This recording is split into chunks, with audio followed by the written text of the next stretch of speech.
What caused the current crisis? The world is spinning into a dangerous downward spiral. The financial crisis we face today is one of epic proportions.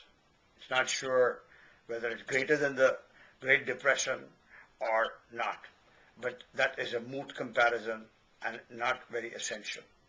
On one hand, we have a financial crisis. On the other hand, we face many other major challenges. For example, the challenge of terrorism. If you want to stand back and say, why has all this taken place? Why are we facing this financial crisis? Why do we have things like terrorism? I think it is time for us to stand back and ask ourselves, what might be the reason for all this?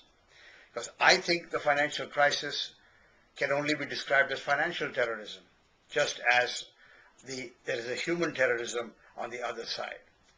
Now, what is the reason for all this? And as we go through this, and as countries go through this major recession, there is this danger of protectionism which is overtaking virtually every nation. And I think that will create more problems than it will solve. I believe there is a moral bankruptcy faced by the world, and I shall explain why I feel there is a moral bankruptcy. The financial crisis was caused by greed, and it has led to a bunch of haves and have-nots. This divide is greater perhaps than the digital divide that the world is facing today. But the fact that, GDPs of nations have gone up a great deal and all, has that really done any good? Imagine, a Gallup poll shows that 34% of people believe the standard of living has gone up, while 45% believe the standard has gone down, that we are worse off than before. A CNN poll horrifyingly tells us that people believe politicians more than they believe business people. When was the last time you heard that? Clearly, we are at a strange crossroads. This has not happened very often before in our lives. So what might be the cause? Well, I think one of the major causes is what I call the I, only me society. We have gone and created a society made up of I and only me. And this goes back to how we bring up our children. People are in the pursuit of wealth and the pursuit of money single-mindedly. So much so that we have become human doings from human beings. Now, all these new technology that you see, the BlackBerry, the iPhone, name it, and what has happened because of all this is we are connected to something else far away from us 24 hours of the day.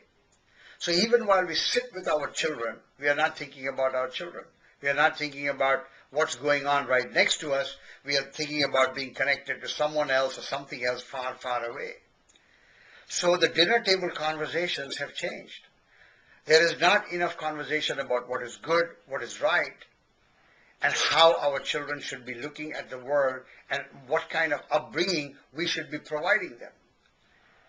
This I and me society, or the I and only me society, is what Ayn Rand wrote about, the virtue of selfishness, and our dear friend Alan Greenspan embraced it so well, and during his time he used some of those philosophies to bring us to the point where we are today.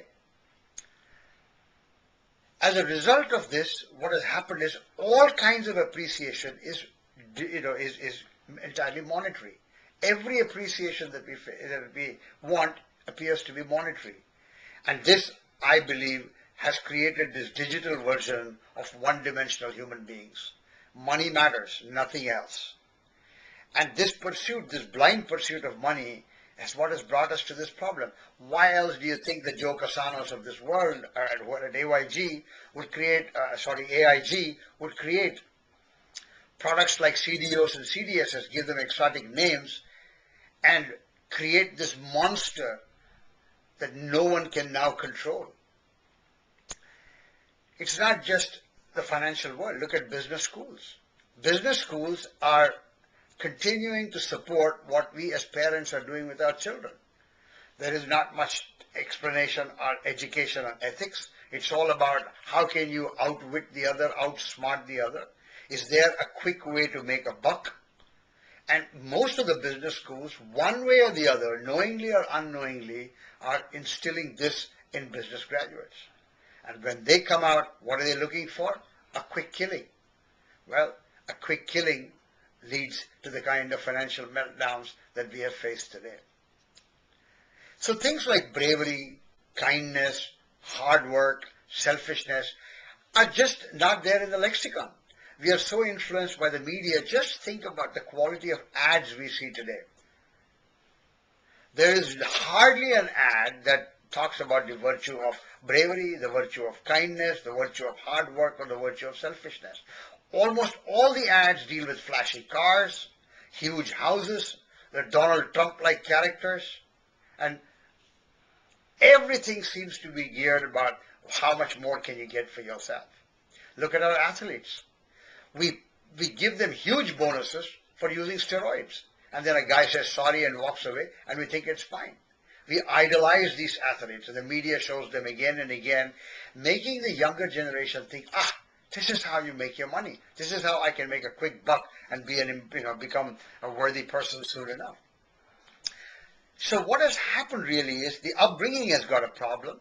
Then the kind of influence that we have from the media, business schools, our education, they have created another problem. The word called restraint, I think, is only seen in the dictionary now. You cannot find restraint even discussed anywhere else. And this is why you have people like Scott Talbot. This guy is a lobbyist who goes around saying that, this controls that, financial regulation worries him about, innovation in the industry. We don't need innovation now in the industry. We need self-regulation. And we have shown that we are not good at regulating ourselves. The Talbots of this world are lobbyists whose greedy masters pay them to say what they say.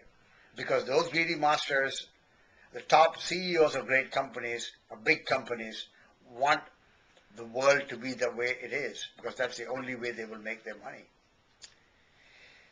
So what should be done? Well, I think that first of all, we should stop thinking about protectionism. Protectionism can take us nowhere. We have to change the conversation at the dinner table. We have to talk to our children about kindness. We have to talk to our children about the work ethic. We have to talk to them about being good to others, helping others. That's the kind of language you got to, and we got to devote time completely, focused on our children and not mix it up with something else. We've got to give them undivided attention. We've got to look at what business schools teach. The programs in business schools need close scrutiny. And then, of course, we certainly require better regulation by the regulatory authorities. I mean, if there are more robberies in our neighborhood, what do? We beef up the police force. We start up neighborhood watches. We don't dismantle police forces. So the people, to say that, we don't need more regulation now is a disaster. Maybe we don't need more regulation, but we've got to use the regulation that we have properly. We have probably never used it properly. The important thing that we have to understand, I think, is we have to look back and say, what kind of leadership are we developing? Are we developing the right values for those leaders or the younger generation who will become leaders tomorrow? If we do not do this, we cannot get out of this crisis. Even if we get out of this crisis, there will be another crisis just around the corner in less than a decade. So let us give serious thought to how we can get out of it. Let us look at the language we speak with our children, the kind of advertisements we put up in the media, the kind of business education that we provide, and finally, how we reward people for performance. We are rewarding people for doing the wrong things, and that is why they continue to do the wrong things. I think a combination of all these things will hopefully give us a better roadmap to build a better world.